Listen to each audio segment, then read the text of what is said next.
अगर आपने अभी तक हमारे चैनल को सब्सक्राइब नहीं किया है तो सब्सक्राइब करें और नोटिफिकेशन बेल आइकन को दबाएं और देखते रहें एबीटी न्यूज़।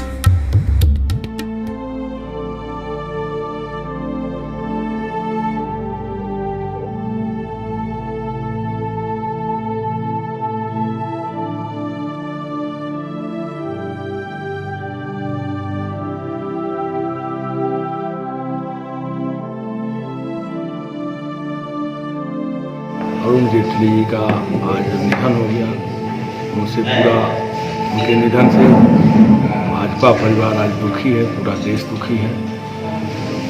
इसी क्रम में भारतीय जनता पार्टी गाजीपुर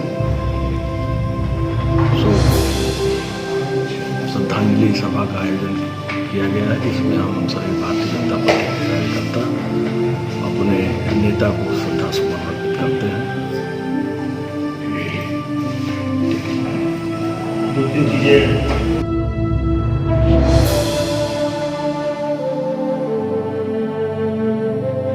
श्री अरुण जेटली का नहीं रहना हम सब देश भर के भारतीय जनता पार्टी के कार्यकर्ताओं के लिए एक सहन न होने वाला आघात हम सबको आज लगा है। श्री अरुण जेटली 70 के दशक से देश के राजनीतिक क्षेत्र के अंदर अविरत काम करते रहे। इमरजेंसी के दौरान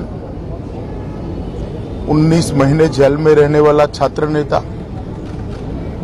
उसके बाद एक मेधावी एडवोकेट, सुप्रीम कोर्ट के अंदर ढेर सारी जन समस्याओं को कानून के माध्यम से सुलझाने के लिए कई भ्रष्टाचार के मामलों को मुखर कर आवाज देने में उनका बहुत बड़ा योगदान रहा। एक सांसद के नाते भी हमेशा अरुण जी जनता की आवाज बने, भ्रष्टाचार के खिलाफ एक क्रूसेडर का रोल उनका रहा। जब विपक्ष के नेता रहे, ढेर सारे भ्रष्टाचार के मामलों को तर्कबद्ध रूप से राज्यसभा में उन्होंने रखकर देश के अंदर एक जागरूकता लाने का प्रयास किया। और सरकार में जब जब रहने का मौका मिला, चाहे वो अटल जी की सरकार हो, चाहे श्री नरेंद्र मोदी जी की सरकार हो, हमेशा एक कुशल प्रशासक के रूप में अरुण जी नजर आए। जनधन अकाउंट नीचे तक पहुंचाना हो, नोटबंदी की बात को सफल करना हो, जीएसटी को सुचारू रूप से लागू करना हो, हर तरह के काम के अंदर उन्होंने बड़ी तन्मयता के साथ राष्ट्र विकास में अपना योगदान किया। मोदी जी के नेतृत्व में वो रक्षा मंत्री और वित्त मंत्री का सफल कार्यवाह का उन्होंने निर्वहन किया। आज उनके न रहने से देश की संसद ने एक मुखर कर बोलने वाला सांसद गंवाया है। एक अच्छा प्रशासक भारत के लोकतंत्र ने गंवाया है।